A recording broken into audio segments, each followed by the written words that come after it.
We didn't start the fire. It was always burning since the world's been turning. Welcome back to another lesson in U.S. history. I'm so glad you're here today. And today we're going to learn about the end of the Cold War. It's been a long time coming, from the Berlin airlift to the Korean War to Vietnam to Iran to today, where we're going to see the tearing down of the Berlin Wall and the collapse of the Soviet Union, that great communist experiment from 1917 up to 1991. During the presidency of Ronald Reagan, the Cold War began to heat up again as there was an arms race between the Soviet Union and the United States. Both countries were investing heavily in their militaries. Ronald Reagan was investing in providing military aid and support to anyone resisting communism anywhere. And while Reagan was amping his, policy up, the Reagan Doctrine, supporting anti-communist insurgencies, the Soviets were beginning to struggle. They had fought a costly war in Afghanistan, and things were not going well for the Soviets. The real trouble in the Soviet Union was economic problems. The Soviet Union was short on just about everything you can need or want. And all the other countries in the communist bloc were struggling as well. And so it came time for some reform in the Soviet Union. And that came when the leader Mikhail Gorbachev came to power. Gorbachev came to power in 1985, and he brought with him two new policies: policy of glasnost and perestroika. Glasnost means openness. Perestroika means economic reform. And as the Soviets' power in Russia began to wane, the Communist Party began to lose its grip on even Russia, well, that meant that all the other countries that it had had a grip on within the Communist bloc began to turn away from the Soviets, and they began to lose influence, especially in Eastern Europe. And then in 1989 and the years that followed, every communist country in Eastern Europe began to replace its communist government with a non-communist government. And yet the symbol of the Cold War still stood: the Berlin Wall, dividing East and West Berlin, the capital of East Germany and West Germany. But then on November 9th, 1989, a spokesperson for East Berlin came forward and announced a change to the city's policy regarding, people who can cross the border from east to west. It was announced that citizens from East and West Germany are free to cross the border. And almost immediately, people from both East and West Berlin flocked to the wall to drink and shake hands and party. This is arguably one of the biggest parties in the history of Germany, maybe the world. I don't know, that may be too big. There's a squirrel. He's right there. He walked up. Hey, bud. I've never seen a squirrel walk right up to my patio like that. Nature.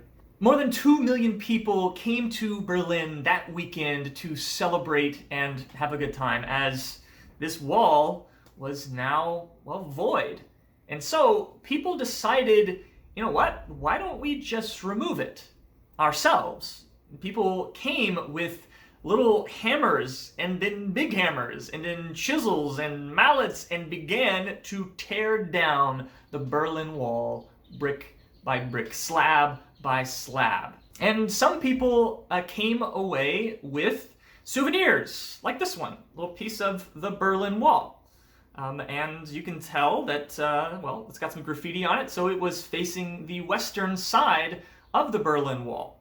You can find pieces like this kind of all over the place. There was a whole lot of wall to tear down, so there were lots of souvenirs to hand out. Soon, the wall was torn down.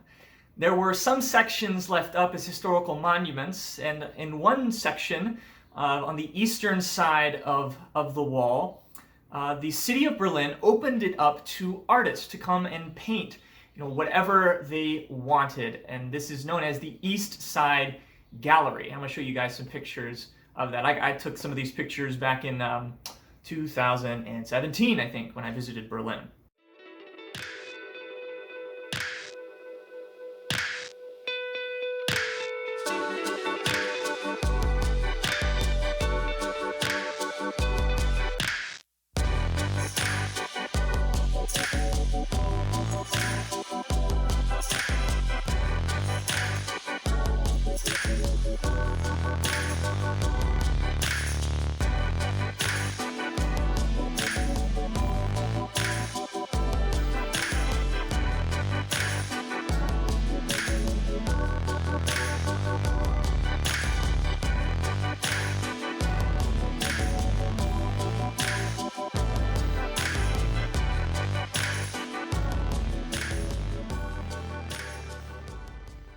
On October 3rd of 1990, the reunification of Germany was finalized, and no longer was there East Germany and West Germany, but only Germany once again. And then in 1991, the Communist Party of the Soviet Union was removed from power, and thus the USSR, well, was done with. And the Cold War was finally over.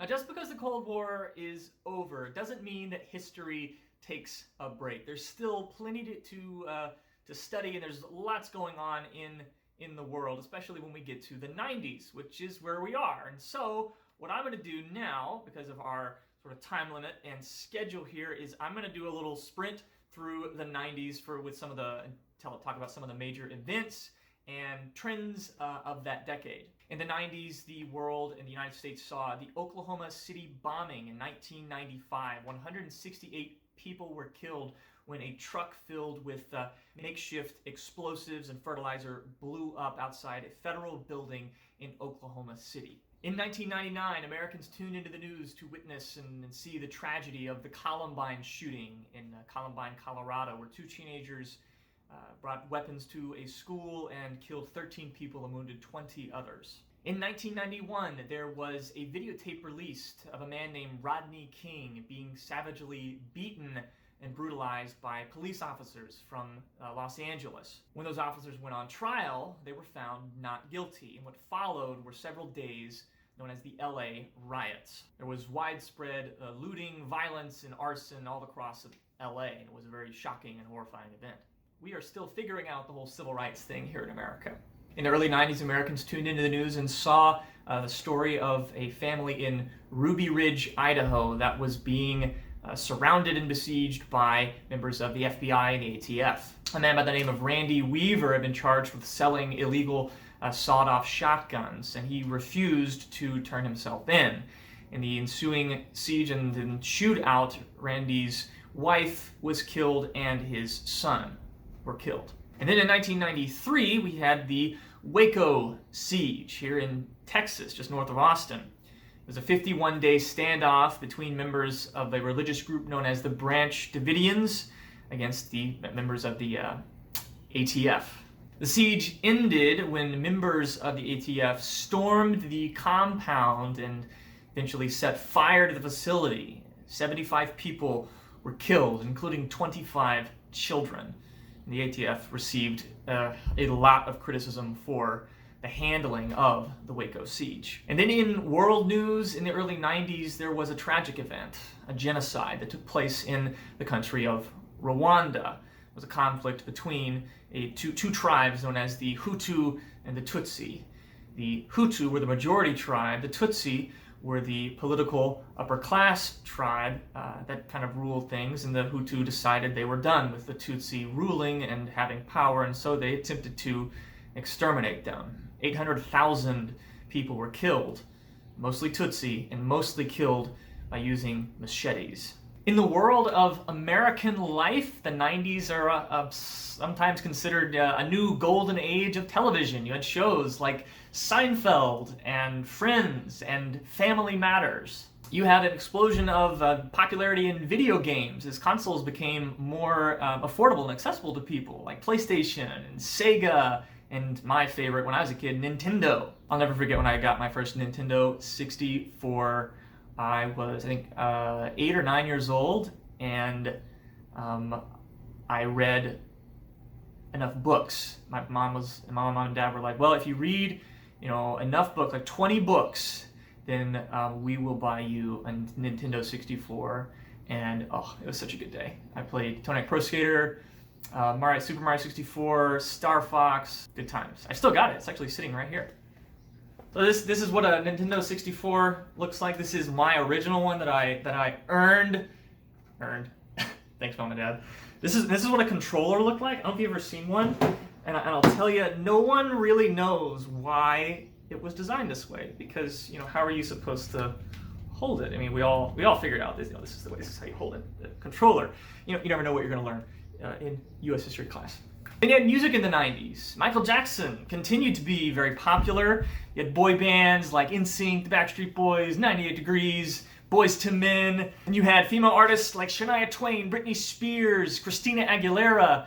And you had 90s grunge bands like Nirvana. In world history, you had the election of Nelson Mandela in South Africa. The Summer Olympics were hosted in the city of Atlanta, Georgia. Madeleine Albright was appointed the first female Secretary of State in U.S. history. The first Harry Potter book was published in the 90s. And of course, on June 6th, 1990, I was born. The next time we get together, we're going to take a closer look at the presidency of George H.W. Bush and the Persian Gulf War. That's all for today. Thank you all so much for watching. I love you all.